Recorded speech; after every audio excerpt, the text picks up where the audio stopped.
सभी को नमस्ते। आप सबका हिंदी प्रज्ञा चैनल पर स्वागत है। आज हम हिंदी का पेपर कर रहे हैं जो कि 10वीं क्लास में आया था और उसमें भी जो ग्रामर से संबंधित क्वेश्चन आए थे वो सारे हम करते हैं, उनका हल करते हैं कि किस तरह से है, क्योंकि बच्चे काफी कुछ गलत करके आए हैं। इतना हार्ड पेपर नहीं था जितना कि बच्चों ने उसको गलत कर दिया। थोड़े अंदर से क्वेश्चन जरूर आए हैं लेकिन अंदर से भी सारे करवा रखे थे। अब देखो, पहला क्वेश्चन ग्रामर का, हिंदी व्याकरण का जो पहला क्वेश्चन है वो था प्राय, गुण दोष, अवस्था, व्यापार, अमूर्त भाव तथा क्रिया खाली स्थान संज्ञा के अंतर्गत आते हैं। कौन सी संज्ञा के अंतर्गत आते हैं? संज्ञा हमने पढ़ी थी। संज्ञा के 3 भेद होते हैं, व्यक्तिवाचक संज्ञा, जातिवाचक संज्ञा और भाववाचक संज्ञा। व्यक्तिवाचक संज्ञा में क्या होता है? किसी विशेष व्यक्ति, विशेष वस्तु, विशेष स्थान को व्यक्तिवाचक संज्ञा कहते हैं। किसी का भी नाम आ जाए व्यक्तिवाचक संज्ञा है, और किसी जाति का बोध कराए वो जातिवाचक संज्ञा है। लेकिन यहाँ परिभाषा देखिए आप, गुण दोष, अवस्था, व्यापार, अमूर्त भाव, क्रिया, तो यहाँ कौन सी आएगी? भाववाचक संज्ञा। यहाँ क्या आता उत्तर? भाववाचक संज्ञा। ये इसका उत्तर आता है कि भाववाचक संज्ञा के अंतर्गत आते हैं। ठीक है ना, ये उत्तर यहाँ पर आएगा। दूसरा क्वेश्चन इसका आया था, ऐसे सर्वनाम जिसका प्रयोग वक्ता व लेखक स्वयं अपने लिए करता है तो वो किसके अंतर्गत आते हैं, उसे क्या कहते हैं? अब सर्वनाम हमने पढ़े थे कि सर्वनाम के भेद कितने होते हैं। संज्ञा के स्थान पर प्रयुक्त होने वाले शब्दों को सर्वनाम कहते हैं। सर्वनाम के 6 भेद हमने पढ़े थे। उसमें पहला हमने पढ़ा था पुरुषवाचक सर्वनाम। पुरुषवाचक सर्वनाम के भी 3 भेद थे। ये क्वेश्चन अंदर से आया है, थोड़ा डीपली पूछ लिया गया है, इसलिए ज्यादा कंफ्यूज हो गए। तो अब पुरुषवाचक सर्वनाम की क्या परिभाषा थी कि वक्ता जहां काम करने, कहने वाला, सुनने वाला, है ना, वक्ता, श्रोता और किसी तीसरे के बारे में बात करते हैं तो वहां पर पुरुषवाचक सर्वनाम होता है। और पुरुषवाचक सर्वनाम के कितने भेद होते हैं? 3 भेद होते हैं, उत्तम पुरुषवाचक सर्वनाम, मध्यम पुरुषवाचक सर्वनाम और अन्य पुरुषवाचक सर्वनाम। कौन कौन से भेद होते हैं? उत्तम पुरुषवाचक और मध्यम पुरुषवाचक और अन्य पुरुषवाचक। ये 3 भेद उत्तम पुरुष सर्वनाम के होते हैं। अब जब वक्ता अपने लिए बात कर रहा है, वक्ता या लेखक स्वयं अपने लिए करता है तो उसे क्या कहते हैं? उत्तम पुरुषवाचक सर्वनाम। और इसमें मैं और हम का प्रयोग होता है, मैं और हम का प्रयोग होता है। ठीक है ना, जहां वक्ता या लेखक स्वयं अपने लिए काम करता है, अपने बात कहता है तो वो उत्तम पुरुषवाचक सर्वनाम। और मध्यम पुरुषवाचक सर्वनाम जहां श्रोता के लिए बात होती है, दूसरे के लिए बात होती है, उसे मध्यम पुरुषवाचक सर्वनाम। और यहाँ पर तू और तुम का प्रयोग होता है, तू और तुम का प्रयोग होता है। और जब किसी तीसरे के बारे में बात करते हैं तो वहां पर अन्य पुरुषवाचक सर्वनाम होता है और यहाँ पर वह और वे का प्रयोग होता है। ये अच्छे से करवाया हुआ था, थोड़ा सा अंदर से डीपली पूछ लिया इसलिए आपको ऐसा लगा। तो यहाँ पर क्या आएगा इसका उत्तर? उत्तम पुरुषवाचक सर्वनाम। इसका उत्तर आएगा उत्तम पुरुषवाचक सर्वनाम। उत्तम पुरुषवाचक सर्वनाम कहलाते हैं। ठीक है, ऐसे सर्वनाम जिसका प्रयोग वक्ता स्वयं अपने लिए करता है उसे क्या कहते हैं? उत्तम पुरुषवाचक सर्वनाम कहते हैं। पुरुषवाचक सर्वनाम था, इसका भी भेद था उत्तम पुरुषवाचक सर्वनाम। ये समझ में आया होगा आपको।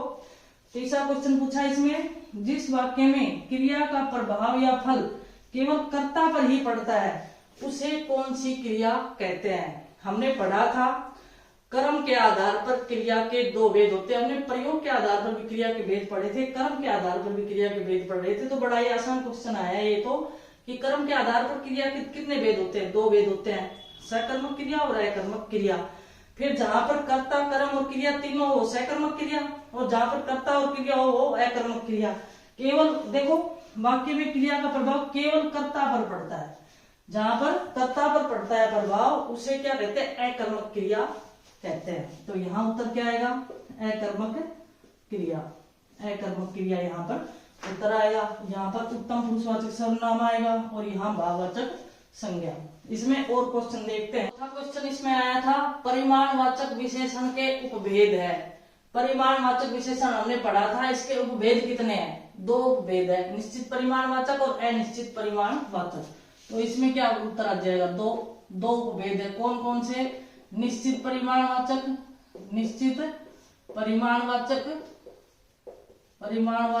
और अनिश्चित परिमाणवाचक। दूसरा क्या होगा? अनिश्चित वाचक। ठीक है, तो इसके दो उपभेद है। ये आसान क्वेश्चन था। हिंदी में मुख्यतः प्रकार के उपसर्ग प्रचलित है। इसमें बहुत कंफ्यूज हुए बच्चे, हिंदी में कितने प्रकार के उपसर्ग प्रचलित है। देखो हमारी हिंदी भाषा में एक तो हिंदी के उपसर्ग, संस्कृत के उपसर्ग और विदेशी भाषाओं के उपसर्ग, 3 प्रकार के उपसर्ग प्रचलित है, चलते हैं। फिर हिंदी में मुख्यतः, अब हिंदी के भी 22 उपसर्ग होते हैं और संस्कृत के भी 22 उपसर्ग होते हैं। ये तो हिंदी में मुख्यतः कितने प्रकार के, 22 प्रकार के उपसर्ग प्रचलित है। संस्कृत का पूछे तो संस्कृत के भी 22 प्रकार के हैं, हिंदी का पूछे तो हिंदी में भी 22 प्रकार के उपसर्ग प्रचलित है। अब देखो, वे प्रत्यय जो धातु अथवा क्रिया के अंत में लगकर नए शब्दों की रचना करते हैं उन्हें क्या कहते हैं। प्रत्यय कितने प्रकार के होते हैं, कृत प्रत्यय और तद्धित प्रत्यय, 2 प्रकार के हमने पढ़े थे प्रत्यय। तो जो प्रत्यय क्रिया के साथ लगते हैं उसे क्या कहते हैं, कृत प्रत्यय कहते हैं। ये तो आसान सा था ना, धातु या क्रिया के साथ क्या होगा, यहाँ पर क्या आ जाएगा, कृत प्रत्यय, कृत प्रत्यय। संज्ञा, वो जो संज्ञा सर्वनाम शब्दों के साथ लगते हैं वो तो तद्धित प्रत्यय हो गए, जो क्रिया के साथ लगते हैं वो क्या कहलाएंगे, कृत प्रत्यय। ये क्वेश्चन भी आसान सा आया था। अब इसमें और क्वेश्चन देखते हैं। क्वेश्चन आपका आया कि यण संधि को उदाहरण सहित समझाओ। अब यण संधि का उदाहरण यानी कि इसकी परिभाषा भी लिखनी थी और उसका उदाहरण भी आपको लिखना था। अब इसकी परिभाषा क्या होगी, देखो ये मैंने आपको अच्छे से समझा रखा है। ये स्वर संधि के 5 भेद होते हैं, उसमें से आया है ये। तो ए, आ, ई, उ, री, ए, ऐ, ओ और औ, ये क्या हो गए, स्वर हो गए ये। ठीक है ना। इसका सूत्र क्या था कि ई या ई के बाद अन्य स्वर आया, अन्य स्वर आया तो क्या बन गया, यह बन गया। इसको ठीक से लिख लेते हैं यहाँ पर, ई प्लस अन्य स्वर तो क्या बन गया, बराबर है यह। ऊ के बाद ऊ और ऊ ये और री ये, ऊ या ऊ के बाद अन्य स्वर आया तो क्या बन गया, वह। और री के बाद अन्य स्वर आया, अन्य स्वर आया तो क्या बन गया, रे। ठीक है ना। परिभाषा क्या लिखनी थी आपको कि ई या ई के बाद अन्य स्वर आएगा तो यह, ऊ या ऊ के बाद अन्य स्वर आएगा तो वह बन जाएगा, और री के बाद अन्य स्वर आता है तो रे बन जाता है। ये हमारी परिभाषा थी। अब इसका उदाहरण देखते हैं। जैसे कि अत्यंत शब्द लेते हैं, देखो जैसे अति प्लस अंत, अति प्लस अंत तो क्या बन गया, अत्यंत। ये किसका उदाहरण है, ये यण संधि का उदाहरण है। कैसे है कि अति, इसमें ई, देखो हमारा सूत्र क्या है, ई या ई के बाद अन्य स्वर आया तो ये बन जाएगा। तो ये ई है, इसके बाद अन्य स्वर आया, ई और ई को छोड़कर कोई भी स्वर और आ सकते हैं। मैंने सारे स्वर आपके सामने लिखे हुए हैं। ई या ई को छोड़कर कोई भी स्वर आ जाओ तो क्या बन जाएगा, ई के बाद ये कोई स्वर आएगा तो इस स्वर का ये बन जाएगा। तो देखो यहाँ पर ये बना हुआ है यहाँ पर, अत्यंत। ठीक है ना। तो इस तरह से इसको उदाहरण से समझाना था आपको, इसकी परिभाषा लिखनी थी, उसका उदाहरण देना था। तो ये यण संधि का उदाहरण है। इसमें एक क्वेश्चन और है कि द्वंद्व समास और द्विगु समास में अंतर स्पष्ट करें। मैं यहीं पर लिख देती हूँ, द्वंद्व क्या है, द्विगु क्या है, द्वंद्व क्या है। देखो द्विगु समास व द्वंद्व समास में अंतर स्पष्ट करें। व द्वंद्व समास में अंतर, समास में अंतर। अगला क्वेश्चन ये आया आपके, ठीक है। अगला क्वेश्चन था ये। अब देखो द्विगु समास कहां पर होता है, इनकी परिभाषाएं लिखवा रखी है, आपको याद करना था कि द्विगु समास में जिसमें पहला शब्द संख्यावाची होता है और समूह का बोध कराता है। इसका क्या था, पहला पद संख्यावाची, पहला पद संख्यावाची हो और समूह का बोध कराए, और समूह का बोध कराए उसे क्या कहते हैं, द्विगु समास कहते हैं। जिसका पहला पद संख्यावाची और समूह का बोध कराता हो उसे क्या कहते हैं, द्विगु समास कहते हैं। इसका उदाहरण क्या ले सकते हैं हम, जैसे पंचवटी, 5 वटों का समूह। जैसे उदाहरण लिखा हमने पंचवटी, ठीक है। और इसका विग्रह करें तो 5 वटों का समूह, ये हो गया इसका। अब 5 वटों का समूह, ये 5 पहला संख्यावाची शब्द है और समूह का बोध करा रहा है, तो ये क्या हो गया, द्विगु समास। अब द्वंद्व समास क्या होता है, ये देखो द्वंद्व समास में जहां पर दोनों पद प्रधान होते हैं, जहां दोनों पद प्रधान हो, दोनों पद प्रधान हो, और ये एक दूसरे के विलोम शब्द होते हैं, ये एक दूसरे के विलोम शब्द होते हैं, एक दूसरे के विलोम शब्द विलोम होते हैं। विपरीतार्थ बोल सकते हैं, विलोम बोल सकते हैं, विपरीतार्थ होते हैं या विलोम होते हैं, वो दोनों समास होते हैं। जैसे उदाहरण देखें, माता पिता, मैंने आपको लिखवाए थे, देखो बहुत सारे उदाहरण, हार जीत, हार जीत, हार और जीत, हार और जीत, माता पिता, माता और पिता, भाई बहन, भाई और बहन, दुख और सुख, दुख और सुख, इस तरह के जो विलोम शब्द होते हैं वो इसमें होते हैं, और दोनों पद इसमें प्रधान होते हैं।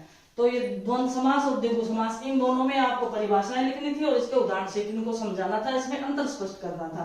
ये क्वेश्चन, अगला क्वेश्चन आपके लोकोक्ति और मुहावरा और दे रखा था। तो कीचड़ उछालना का अर्थ तो सीधा सा है कि बदनाम करना।